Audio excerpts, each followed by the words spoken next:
One of the funnest things about owning a Tesla is all the different things that you probably don't know about that it can do. So let's get right into this ultimate Tesla tips and tricks for Model 3 and Model Y owners in 2023. A great thing about driving an electric vehicle is the lack of brake pedal use, and especially convenient when you can switch between drive and reverse without pressing the brake pedal. As long as you're going 5 miles an hour or under, you can switch between both. So I'm going in reverse, going 4 miles an hour, and then quickly going to drive. And then same with I'm going in drive and I want to go in reverse, I'll just hit reverse and just quickly go between both. So speaking of braking, one of the biggest adjustments that you'll make if you're coming from a gasoline car to an electric vehicle is the regenerative braking, meaning when you let off the accelerator pedal with an electric vehicle, it actually slows the car down and comes to a complete stop without you ever having to press the brake. This is cool because it not only negates you from having to use the brake pedal, it simplifies driving in that sense of using one pedal driving for the most part, but it also feeds energy back into the battery.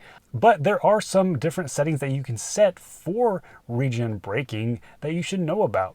I always tell people to set your stopping mode, which is in the pedals and steering section of your settings, to hold. And what that does is it maximizes range by extending the regen braking to lower speeds and automatically blends in brakes to hold the vehicle at a stop. Even if you're on an incline or decline, it holds the vehicle there for you. And the good thing about having hold enabled is that it saves your brake, so it extends the lifetime of your brake pads and hopefully your brakes. And then there is another setting that you should know about in this section. Apply brakes when regenerative braking is limited. What this does is whenever the car is charged to closer to 100%, or if it's really cold, the battery's really cold, it limits your regen braking power. So instead of when you let off the accelerator and instead of having the normal strength and the quickness of stopping, when the regen is limited, it's going to take longer for the car to come to a stop. So what that does, if you have this setting set, it actually applies the real brakes and mimics what the regen braking would be in a normal situation. If you are the type of person who just wants that same regen braking feel at all times, definitely have that set. I like to vent my window sometimes whenever it's really hot outside. And the cool thing about this is you can actually vent the windows from the Tesla app. Instead of leaving cabin overheat protection on, which will use the climate and use a little bit of the battery, I like to conserve the battery as much as possible and just kind of use that vent feature from the app whenever it gets a little hot. If you want to maximize your range, set your tire PSI to the maximum allowed. This will give you better range and better energy efficiency. However, it will result in a slightly bumpier ride. So if you're okay with that, I try to leave my PSI to the maximum that is allowed on my tires. Just check the side of your tires for that max PSI. Now this happens all the time for me, and it's probably happened to you. If you walk up to the car with your phone in your pocket, it's supposed to unlock the door based on your Bluetooth proximity from your phone. Well, sometimes it doesn't do that.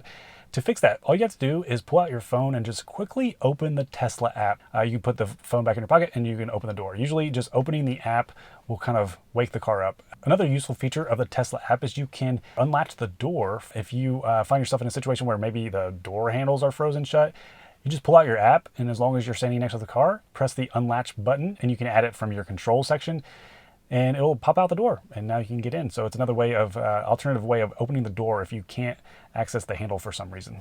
Another cool feature, if you have this available to you on your car, is the View Live Camera. So you can actually use the app to view live camera feeds from the exterior cameras, but also from the interior camera as well. The remote start feature in the Tesla app will actually give anyone access to your car, and it starts a 2-minute timer. So this is the best example I can think of this. If you're on vacation and maybe you forgot to park your car in the garage, and maybe you want to have your neighbor come and park your car, you can tap on the remote start button on your Tesla app, and it gives that person 2 minutes to enter the car, and the car will be unlocked and ready to drive. If you ever find yourself needing to back in or pull into a very tight spot with things that are on either side of the car, and that's basically if you don't have enough room to open the door after you park, this secret Autopark might help. So when you come up to your parking spot, whether you need to back in or go forward, just double press in on the park button on the right stalk. So double press, and you'll see an Autopark pop up, and then you can choose which direction you want the car to go after you exit the car. So let's say I need to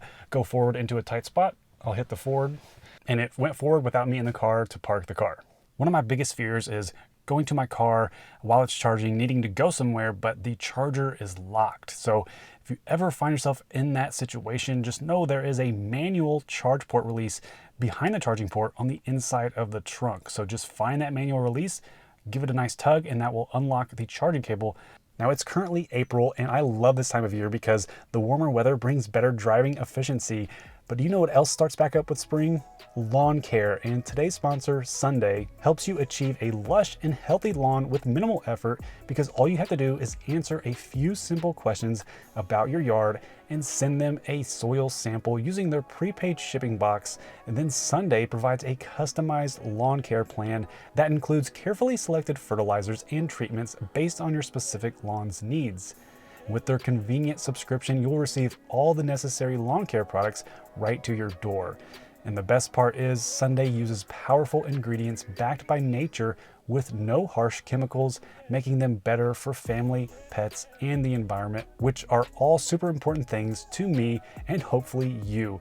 I'm only on the first stage of my Sunday plan, but I'm already loving their convenience, personalization, and eco-friendly approach to lawn care. I highly encourage you to try this out yourself, so click the link in the description below or visit getsunday.com/sly and use promo code SLY20 to get 20% off all full year lawn plans today. If you're a stickler for range and energy efficiency like me, this is the energy graph. So if you go into your apps here and tap on energy, this gives you some really useful information about your current driving and your energy that's being consumed by the battery.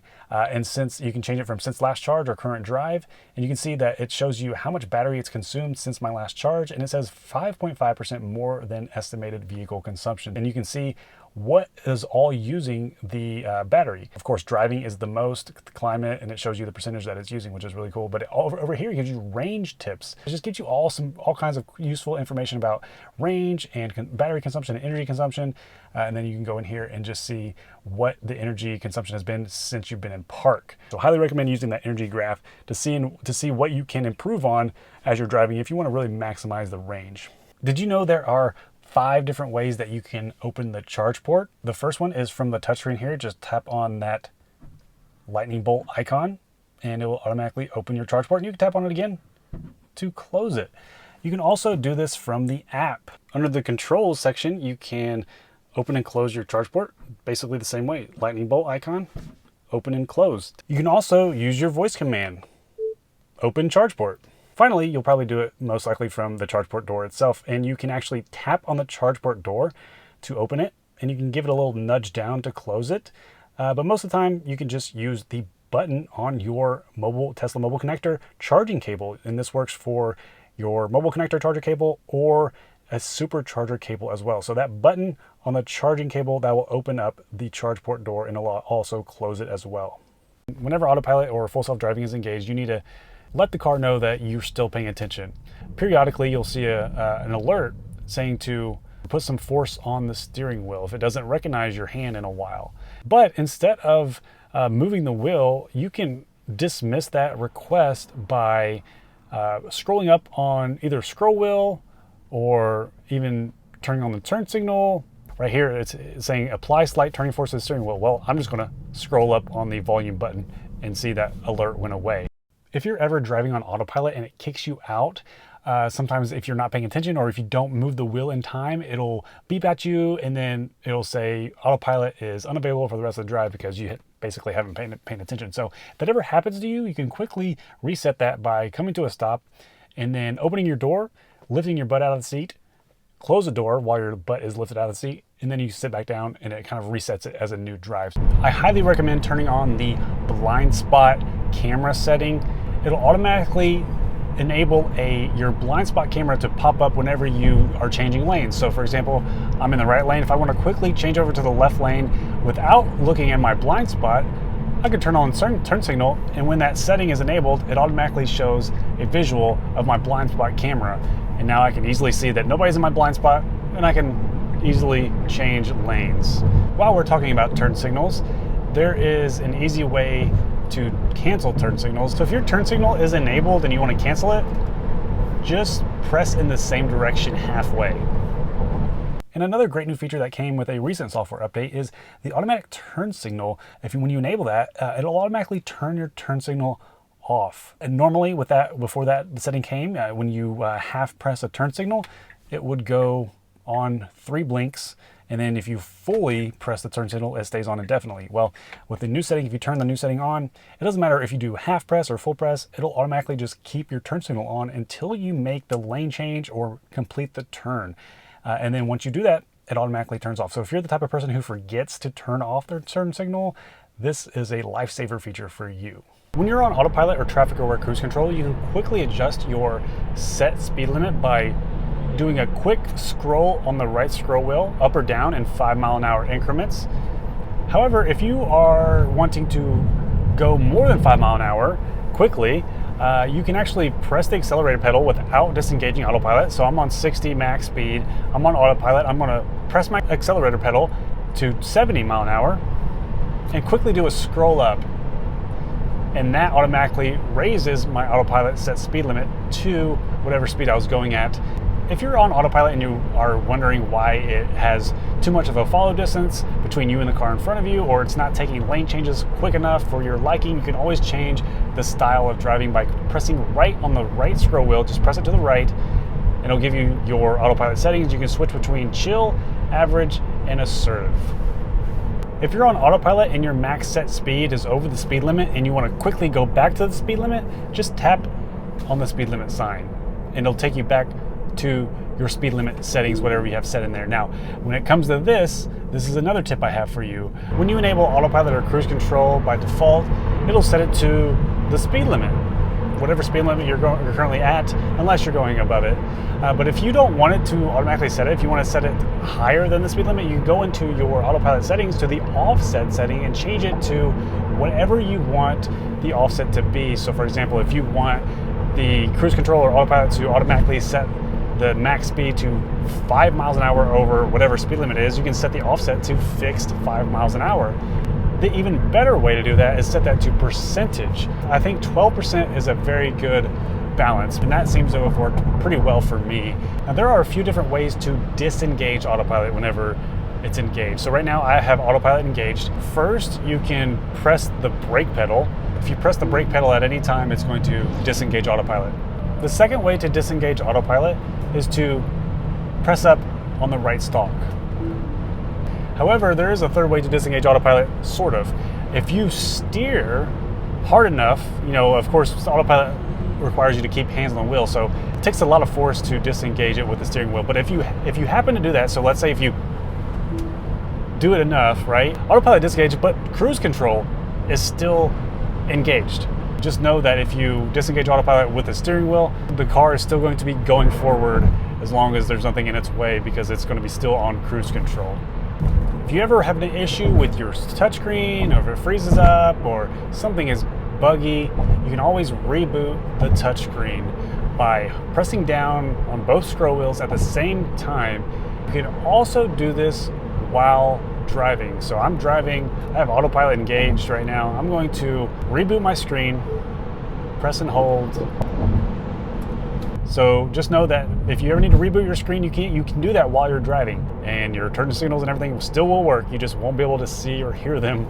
If you do not want to rely on voice commands for windshield wipers, let's say a downpour comes out of nowhere and you quickly need to turn your wipers on, press in on the left stalk where the wiper is, press in once to bring up the wiper settings on the touchscreen, and then from here you can just turn on the wipers right there. So essentially it becomes a quick move, so you're getting ready to turn the setting on. So watch me do it. So press in, bam. One of the most underrated features of enhanced autopilot or full self-driving is the green traffic light chime. It's listed under the autopilot settings at the very bottom. Turn that on. This is so helpful because whenever you come to a stoplight, you don't have to worry about paying attention to the stoplight and wondering when it turns green. The cameras will see the light. Whenever it turns green, it will give you a little chime letting you know that, hey, it has turned green, you can go now. So it's been such a convenient feature to have turned on, so make sure you enable that. Now, speaking of chimes, Tesla is great in the sense of their safety. They're very safe cars, but with that comes very loud alerts, especially if you have a kid. So if you go into the safety section and go down, down, down to Joe mode, turn that on. What that does is lowers the volume slightly of all the audible alerts that the car does. When I first got my Tesla, I always had my estimated mileage set to display in miles next to my battery. However, in the past year or so, I've kind of been converted to the other side, the dark side. I prefer the percentage now, just because it's just simpler to see just the percentage, and I kind of know based on my daily drives. It makes sense for daily driving. However, when you're on a trip, I do kind of like to go to the miles. So whenever you want to quickly switch between percentage and miles, you just tap on that on the touchscreen, and you can switch back and forth between estimated mileage remaining or percentage of your battery remaining. Speaking of battery percentage, it's been long known in the Tesla community that charging over 90% is bad for the battery for your daily driving. You want to avoid charging past 90% only when you absolutely need it if you're going on a road trip every now and then. However, with the recent introduction of the LFP batteries, such as on the standard range Model 3, you can charge to 100% for your daily driving. It's actually recommended by Tesla to do that. But if you are on any other long range battery with the NCA batteries, the long range models, you're going to want to limit your daily driving to 90%. And you can tell which battery you have in the charging section of your car. If you see daily and trip, that means you have an NCA battery and you want to stay below 90% or below for your daily driving. If you see anything other than that, you probably have a standard range model and you can charge to 100%. If you have a passenger in the car and you park somewhere and you actually leave them in the car, most likely the climate control is going to turn off. But you can keep that on by opening up your climate control setting and enabling the keep feature. And what that's going to do, it's going to keep the climate on after you exit and leave the car. This may be obvious to some people, but may not be for others. There are a few different ways you can manipulate the touchscreen. So, for example, if you are trying to turn on the climate control, you can tap on it once, right? And it turns on the climate control. If you tap on it again, it brings up the climate control settings and you can turn it off from there. However, you can also just press and hold to turn it off. And you can also swipe up from anywhere on the bottom bar. Quickly swipe up to bring up the climate control, and when you do that, it automatically turns it on if it was off. You have the mini media player here. You can swipe up to see more, and then you can also swipe to the left to see your current drive settings, your trip settings, and then swipe again to see your tire pressure. You can also use swipe gestures for navigation. So if you have your home and work address saved into your navigation, you can actually swipe left or swipe down on the navigation bar to go to home or to work. So it'll base it wherever you are. You can swipe down like that, and it'll automatically start routing you home, or you can swipe right and it kind of does the same thing. You can also use swipe gestures to delete recent addresses that you've navigated to. So in your list of recent addresses, you can just swipe to the right to delete them. Now, if you have an address entered into your navigation and you want to quickly switch back and forth between the actual route or the turn-by-turn directions, you can just tap on the very top direction. And it's going to show you the overview of your entire route, and then you can switch back and forth by just tapping it again. You can actually send any address to your car and it'll automatically route you there the next time you get in it. So let's say you're at home and you're browsing somewhere that you want to go and you find it on Google Maps app. You just scroll down to Share, and then you can just choose your Tesla app from the list of apps here. And now look, it automatically sent to the car. So that's a pretty cool way to automatically route you to wherever you're going. If you have your calendar synced to your car, you tap on the time at the very top and you can see if you have your calendar synced, and it'll show you your events, and it'll give you an option to go to wherever you're going to. If you have an actual location saved for that event in your phone, matches up to the time, it'll automatically route you to wherever you're going based on that event and that location in that event. So that's a pretty cool thing to have as well. Now, Tesla offers a lot of really good media apps such as Netflix and YouTube. If you go into the theater option, you can see he's got Netflix, Hulu, Disney+, YouTube. However, it is still limited. So if you want to access even more, go to your browser, and there's a website called abettertheater.com. And here it gives you full screen options for all of these. Tap Go Full Screen, and now you have options for all of these different media sites Now, the built-in navigation in the Tesla is really good. It's based on Google Maps. It's going to work for 95% of the people, but there are people who love the Waze app and they swear by it whenever they're traveling. So there's actually a site that works. If you open up your browser in your Tesla, you can actually save this to your favorites. And this sort of gives you Waze functionality on your touchscreen, and you can navigate to places and pretty much have Waze on your touchscreen in your Tesla, which is nice. Sentry mode is one of the best Tesla features. And if you go to safety section in your settings, you definitely want to make sure that you have on honk enabled. So your dash cam is going to record at all times from your external cameras while you're driving. However, when you find yourself in a situation like an emergency situation, or if something happens and you want footage of that incident, and whenever you press the horn, you heard that alert, that means it saved the clip to your dash cam footage based on when I honked. Now, you probably know that in your climate control, you can use your touchscreen to control the direction of the air that's coming out of the vents. But not many people know that you can actually use two fingers to split that into two different directions. Split it like that, and you can also bring it back into one single direction from your vents. So that's pretty cool. A really unique feature about having a Tesla, if you're driving in the wintertime, is to create an actual profile called winter. So with this, you can quickly switch to a winter-centric profile. And what you want to do here is set some settings that you want that'll maximize your safety in very snowy conditions. So for the winter profile, you want to set your acceleration to chill. You want to set your regen braking to low. You want to set your follow distance to the maximum, which is 7. So if you the right scroll wheel, if you push it to the left. And finally, make sure your lane departure avoidance is set to warning. So if you're driving in snowy conditions, definitely have a winter profile. That way you can easily, if you're driving along and it starts to snowing, you can easily just tap on here and switch to your winter profile, and all of your settings will be set for you.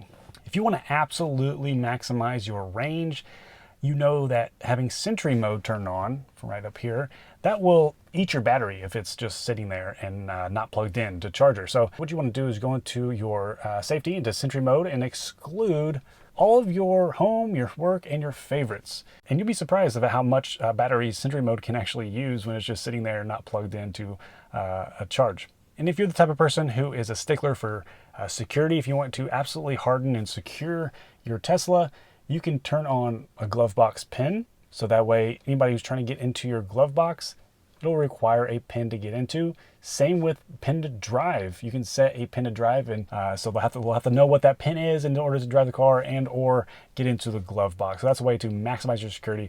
If you've ever accidentally left your windows down and it rained, you might want to turn this setting on. It's under your lock section in your settings.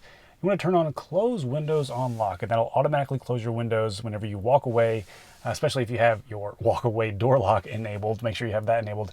Now, with a touchscreen that has a lot of the controls for the car, it can get a little overwhelming, or it can get kind of scary if you're driving pretty fast and you need to do something on the touchscreen, which is why you should definitely try to utilize the voice command feature as much as possible. Press the right scroll wheel. If you press down on it once, it does the voice command feature, and you can just tell it to do all kinds of stuff. A few of my personal favorite voice commands are turn on defogger, and it turns on my defogger. This is very helpful when you're driving along and you see that your windshield is quickly fogging up. Another useful command is turning on the windshield wipers. Turn on windshield wipers. Just things like that are very time critical. Like if you are needing to pay attention to the road as much as possible, try to definitely utilize the voice command features as much as you can. Now, if you never want to worry about autopilot nagging you, you want to first make sure your seat position and your steering wheel position are in an ideal location for you to be able to put your arm on the armrest on either side, your left or right, and have your hand be on the bottom part of the steering wheel, either left or right. And I always prefer to just kind of do this. This pretty much satisfies autopilot on very long drives. I mean, for the most part, if I just leave my hand in this position, autopilot doesn't really nag me and alert me because it kind of recognizes my hand there. And it's same with my left side. I can kind of do this. So that's the best way I've found to kind of satisfy autopilot. Now, here are some supercharger tips when you're on a road trip. If you tap on the screen and bring up the superchargers by tapping on that lightning bolt icon over there, you're going to see a list of superchargers that are nearby.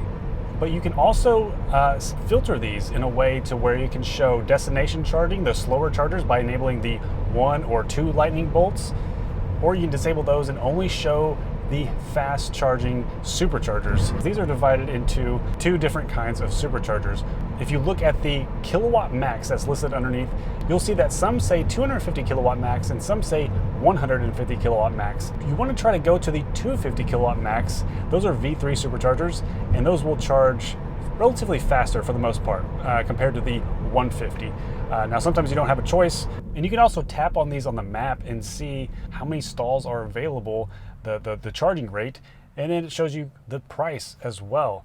Usually, if you have a destination entered into your navigation, the car will automatically route you to the supercharger that you need to go to based on the most convenient route for you. And it does a really good job at that. But if you ever need to manually go to superchargers, you can always do that as well.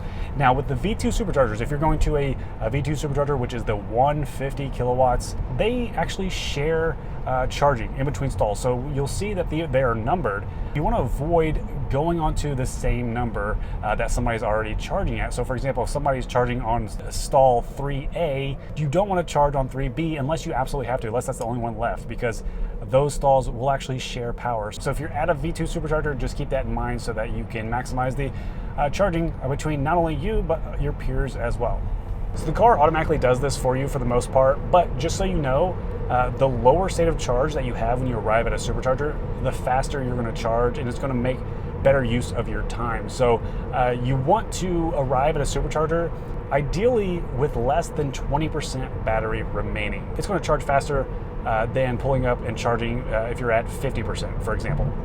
Just know that the lower the state of charge, the faster you're going to charge a supercharger, and it's going to make the best use of your time. And finally, a good range tip: if you are very low on battery and there are no charging stops along your way and you're getting a little bit of range anxiety, try drifting behind a semi-truck. First, I would recommend having paint protection film on your car in the front. That'll help a lot for the semi kicking up rocks. But if you do have PPF, then I think you probably won't have to worry about it. Just kind of drift, kind of get close to the behind of a semi. The drag can be a big hit on range. So if you are absolutely desperate and you need to maximize the most range on a trip and you're worried that you're not going to get there in time, if you find a semi-truck, just kind of get behind them and coast and just stay behind that semi-truck to reduce the drag amount that's on your vehicle so that you can get to where you're going.